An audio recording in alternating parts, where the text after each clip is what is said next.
Welcome to Inspired, Motivated, Transformed.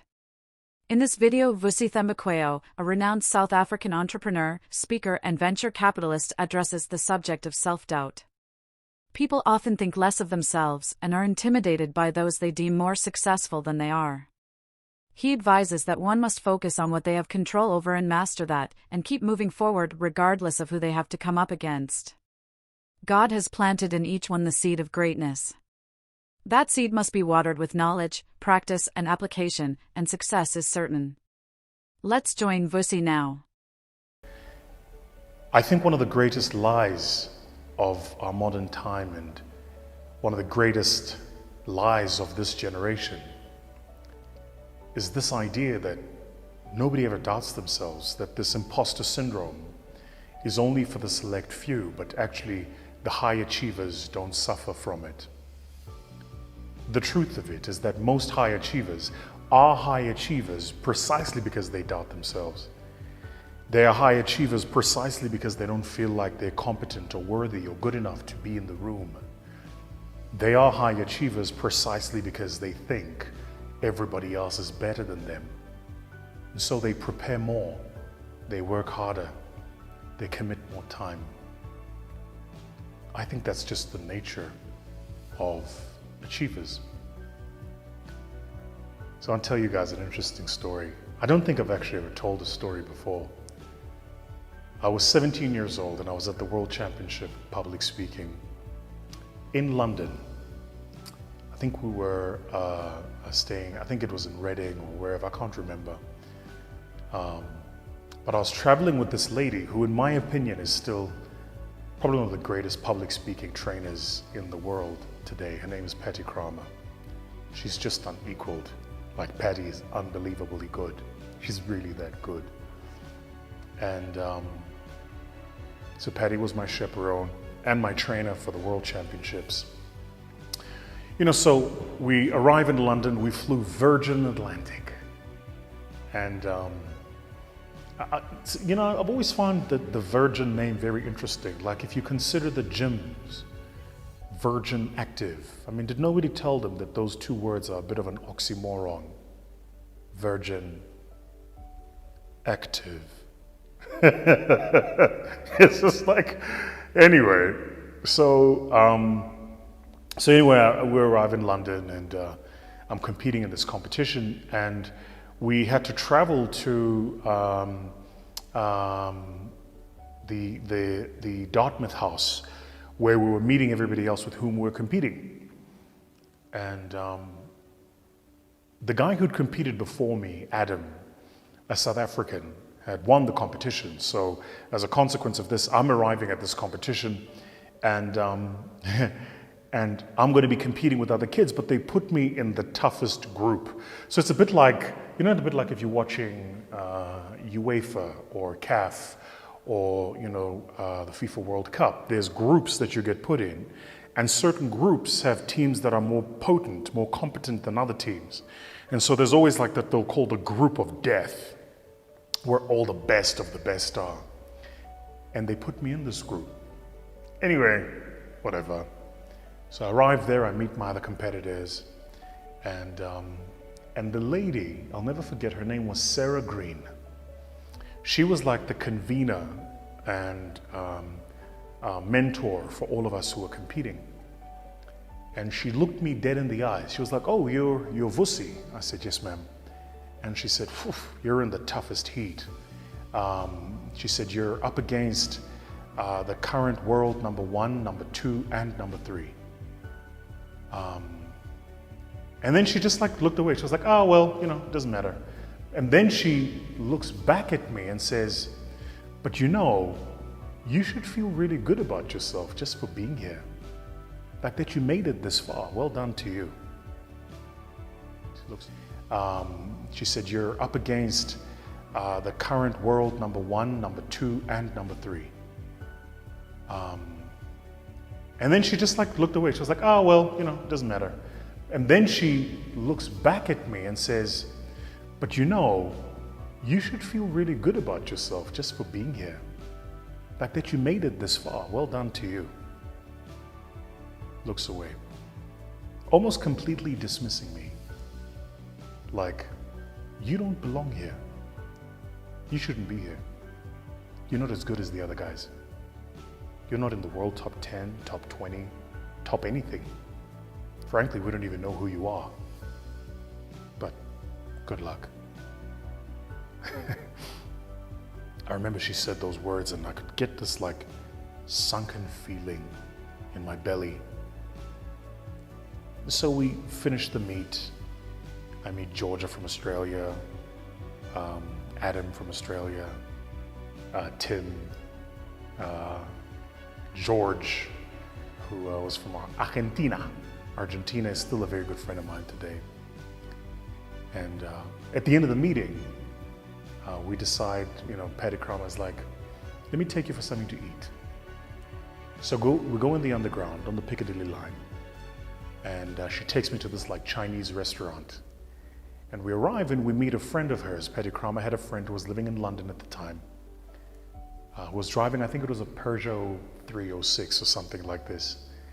And I meet her and she says, are you here to compete? I said, yes, ma'am. And I remember she said to me, she said, it's mom in London. It's mom here in England. I said, yes, mom.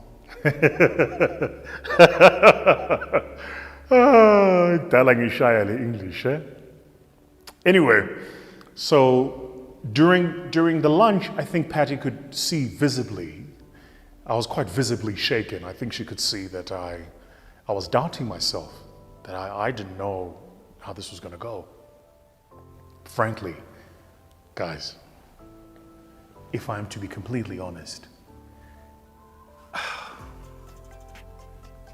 I didn't know if I deserved to be in that room. I didn't know if I should have even been in that competition. I genuinely felt like an imposter. I really did. It's also important for me to say that in that year, I was the only black kid in the competition. We're going back now, this is 2002. So anyway, we finish lunch. Patty can see I'm shaken. Patty says to me, we have to go back to the hotel now because you need to train. I was like, what the hell are you talking about, train? All the other kids are out, they're seeing London, they're going to Big Ben, what are you talking about? I don't want to train, I don't feel like training. My brain, my headspace, my spirit is not in the mood to train. She says, we're going back to the hotel, you're training.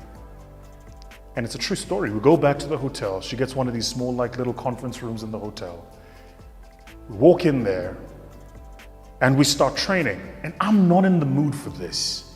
I'm not in the mood for this, but she forces it down my throat. We train. We go over my prepared speech over and over. I want to say that night we probably went over it like 20, 25 times, my prepared speech. At least 25 times. Then I think we did about 13 rounds of impromptu run. By this time I'm just like, whatever. I want to get this over and done with. At the beginning, I really didn't feel like it. Around the middle of that training session, you build up stamina, you can feel your body feels good again, your physiology feels good, you start positive messaging. I focus on the things I can do better, not the people I'm competing with. And I think for a lot of us, a lot of you, if you're feeling overwhelmed, distracted, you feel like an imposter, you don't think you're good enough for what you're doing, the truth is you feel like that because you're focused on who you're competing with, not what you're doing. Keep your eye on what you're doing. So Patty Crama forces me to focus on intonation, my pitch, my pace, and pause. She forces me to focus on my iconography, my storytelling. And as I'm going through both my prepared and unprepared speeches, because I'm focused on the meta, the small things I can fix, I completely forget the big whale, these people I'm competing with. Toward the end of the session, I think our training session that night probably lasted like 3.5 hours. toward the end of the session, she looks at me and she says, I want you guys to picture the scene. Patty Cromer is an amazing woman. She's like, I think she's like 5'5", and she's got this like bushy, curled hair. You know, she's super cool. And if you go to her home, she's got a beautiful home in Cromerville. But if you go to her home, she's got these like, and she says, you know, Vusi, you know. This is how she speaks. You know, Vusi, you know. I could tell when that lady was talking to you that you were quite visibly shaken. I'm like, me? Nah, girl, I want that shit. Come on, girl. This is me. I'm your boy. I got it. Sure, Vusi. Sure. And she says, remember this. Everybody tomorrow starts at 0. Everybody. Doesn't matter who's coming into the competition with what ranking. It doesn't matter what competition they've won before this. All that matters is tomorrow morning, 8 o'clock, when the bell tolls, everybody starts at 0. Just make sure you're the most prepared. I go to bed that night, tossing and turning. Around 4 o'clock in the morning, I remember vividly, I kind of caught some sleep. Wake up early in the morning, get ready, get dressed, make my way to Dartmouth House to compete. And as we arrive, first round. And I remember the first couple of speakers going up. And in my heat, the world number 1, number 2, and number 3 all went up before me. I'm like, oh man. But as just that moment before I got up to speak, I remembered Patty Cromer's words. Everybody is starting at 0. Everybody. So you're watching this and you've got that business idea that you've been thinking about forever, but you haven't done it. You're watching this and there's that qualification, that certification, that degree you've been thinking of going after, but you're not doing it. You're watching this and there's that person you've had a crush on forever, but you don't think that they would ever date you. You know the one? You know that person where you put your profile on private on Instagram so that you can stalk them and they don't see that you're watching all their stories? You know yourself, comrade. You know yourself. You know who you are. You're watching this and you're wondering if you're good enough. The company you work at has got a job posted and there's a promotion and you think you can do that job, but you just don't know if you're good enough. I came to tell you 2 things. The first thing I want to tell you is when it comes to pursuing new opportunities, everybody starts at 0. Everybody. Make sure you're the most prepared. The second thing I want to tell you is when the noise is ringing in your head about how you don't belong in that room, the only way to quieten that noise is to focus on the things you do control and the things you can do. So for the entrepreneurs right now who are wondering if your business is going to improve, focus on the next proposal you're sending out. Focus on the next client with whom you're in a sales call with. Focus on the next presentation you have to prepare. Focus on the next candidate you're trying to hire. Focus on next. Because you don't have to know where the lift goes. You just have to know that if you take one step up the stairway, sooner or later you're going to end up exactly where the lift ends up, all the way at the top.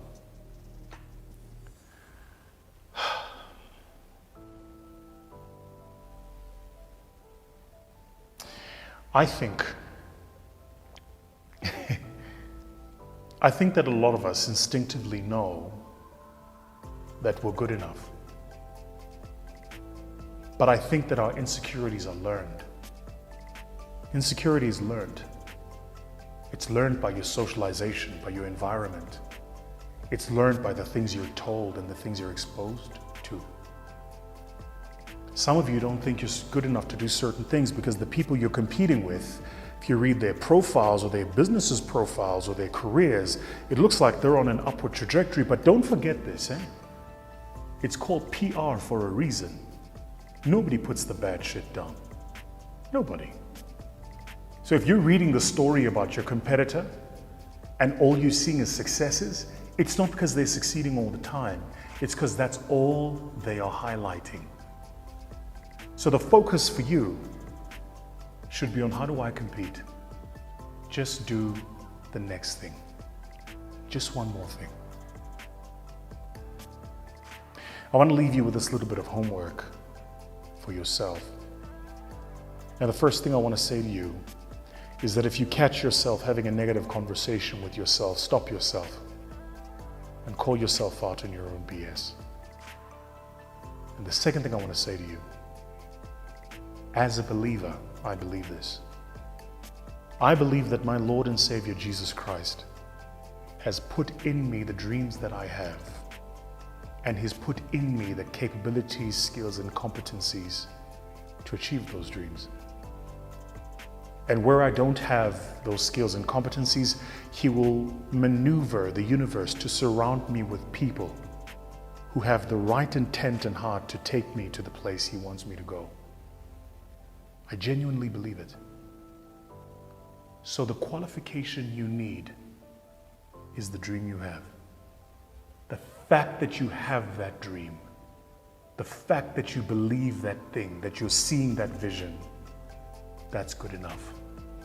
That's how you know you're on a winning innings. So yeah, I wanted to come into your space today to just say, you're good enough, you're competent, you're worthy. So don't doubt yourself. All right, everybody. Cheers.